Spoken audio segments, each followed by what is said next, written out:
Hi everybody, US Geoguessr professor here. I am going to try something completely different today. Tell me what you think if you have any opinions. Instead of playing US Geoguessr myself, I am going to be commenting and analyzing another player's world record. And in this case, it is a player who is much, much better than I am. Gurf. Shout out Gurf. I have mad respect for your game. Recently, you posted your ACUSA 2.0, so a Community USA no move world record attempt. And it is still standing.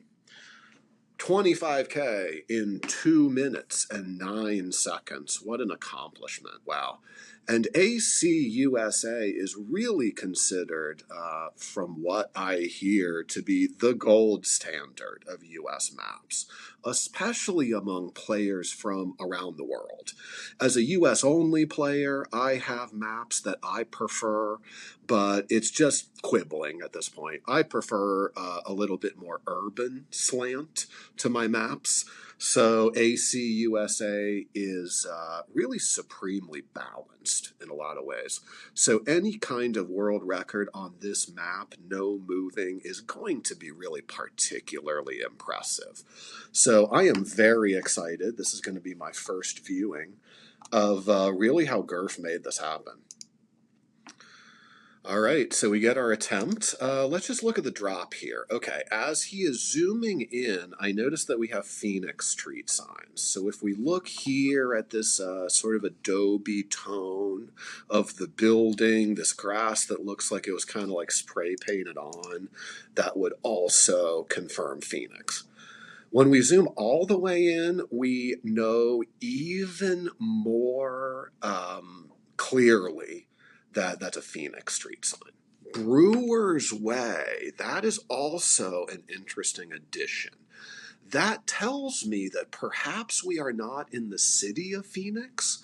We are in one of the suburbs, because if we are near where the Milwaukee Brewers play their spring training, if I knew exactly where that was, that sign might actually be a little bit more helpful.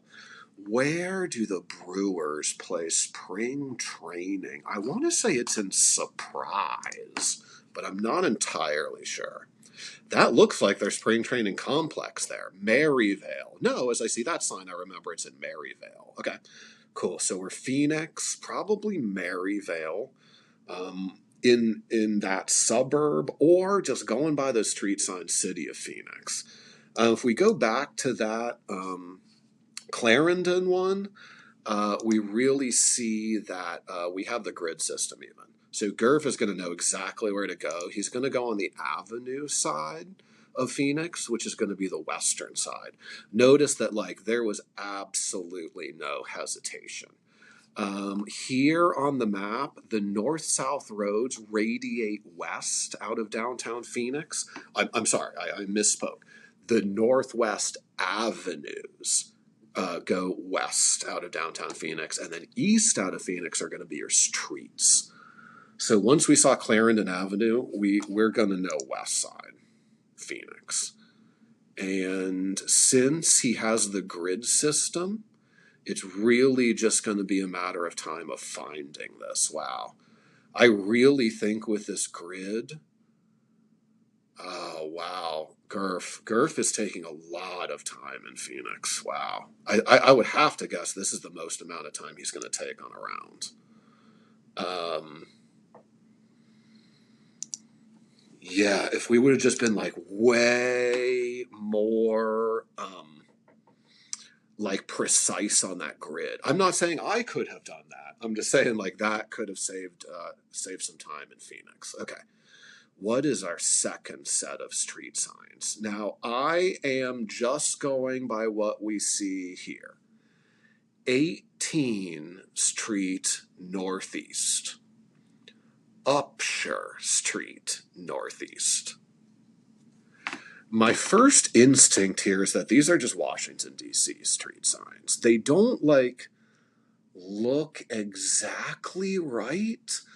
But when you see these directionals, okay, the northeast, when you see the directionals, off the end of your street. Okay, so if it's like 18th Street Northeast, Northwest, Southwest, Southeast, that is going to narrow you down to probably not enough to help, but it's going to narrow you down to like a couple dozen cities. Canton and Akron, Ohio being one of them. They have the directionals. Miami has the directionals. Minneapolis definitely has the directionals. Grand Rapids, Minnesota has them. Atlanta famously has them. And I also think Birmingham, if I'm not mistaken. And of course, some other cities as well. It can rule out some places. Like, I do not immediately know of any directional roads in, say, like Texas or California.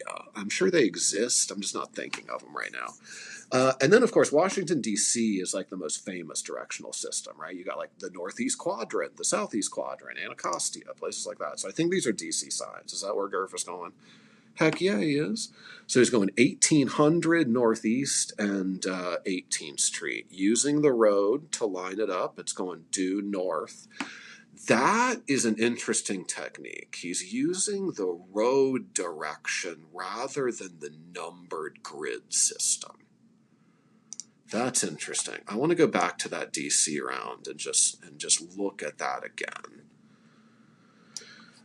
Because, Gurf, I'm sorry if you're watching. It's really not a criticism of how long you took in Phoenix. I really don't think I could have done anything more quickly with that grid system. I am not a speed player at all. I have a lot of knowledge, but I can't do anything quickly at age 46, okay? So this is not a criticism at all, but it's just, I think, a slight difference in play style maybe that I might be able to highlight here. Like here I'm seeing 18th Street Northeast is 4300 probably east, and then Upshur Street, notice that it's like just a little bit north of E, 1800 north. So I definitely would have been slower, but I think like that's how I would have pinpointed in DC, just a little bit more than the road direction. And again, not a criticism. I'm thinking about how I might be able to improve my own play. Should I be looking at road direction and road angle a little bit more? I know it's especially helpful in DC because of the kind of like erratic grid system. But another great round there. These last three must be real quick. Okay, and rural round. Okay. Fort Peck? Okay, Gurf, now this is where you're going to lose me, okay? This is the kind of round where, like, I would just be lost. I mean, I'd honestly just be straight up lost at the beginning. Okay, I'm going to rewind here. You're going into North Dakota, and I definitely agree with that. In looking at these, like, flat, slightly rolling, golden, like, wheat hills. I don't know if they are really wheat, but that's just the descriptor I'm using. I think my first instinct would also be North Dakota here. It really would. Fort Peck. Wow. This rural round. So the first two, very pinpointable. And then he comes in here and just is able to pinpoint these rural rounds. This is really what separates Gurf from a player like me. I could have kept up with him, maybe even time-wise, on those first two rounds. And I hope that was kind of clear from the video. But here, like, I'm lost. I would be in North Dakota, but this sign would not help me. Fort Peck Indian Reservation. I thought that sign would say, like, Little Missouri River or, like, the river, but he knows Fort Peck. Okay, let's watch. Where's Fort Peck Indian Reservation? Oh, it's over in Montana. Okay, that was a Montana round, so not a North Dakota round. I would have went North Dakota. as I said, but notice how eastern Montana, this is extreme eastern Montana, northeastern. Yeah, lining up, that was the Missouri River. That was the Missouri River, or the, no, Muddy Creek of the Missouri River up there in Montana. That, I don't even know what to say about that, chat. It's just Gurf. Okay, urban drop. That's nice. Here. Mountains to the east. Okay, mountains to the east. I'm going to rewind so as to not let Senor Gurf bias my guessing here. I'm trying to keep up with him. I would have gone North Dakota. Would have lost some points in that duel for sure. Probably, I'd like to think I would have gone western North Dakota at least. Now I'm thinking, would it be advantageous to learn the Native American reservations of the West? It seems like it would be, given that last round. So I think I might add that to my list of study. Okay, we zoom in on this sign, and the sign is very difficult to read. It's very blurry.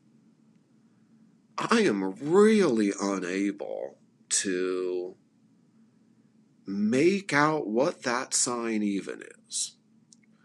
But zoomed in here, we have front plates. We have front plates that, like, it looks like they're a little red on the top, because I see this one, I see this one, and I think maybe that one is the same. Okay. We had mountains, right? To the east. Mountains to the east. Interesting. Let's watch Gurf turn around here. Face east. And we have mountains in the distance. In the distance. Okay.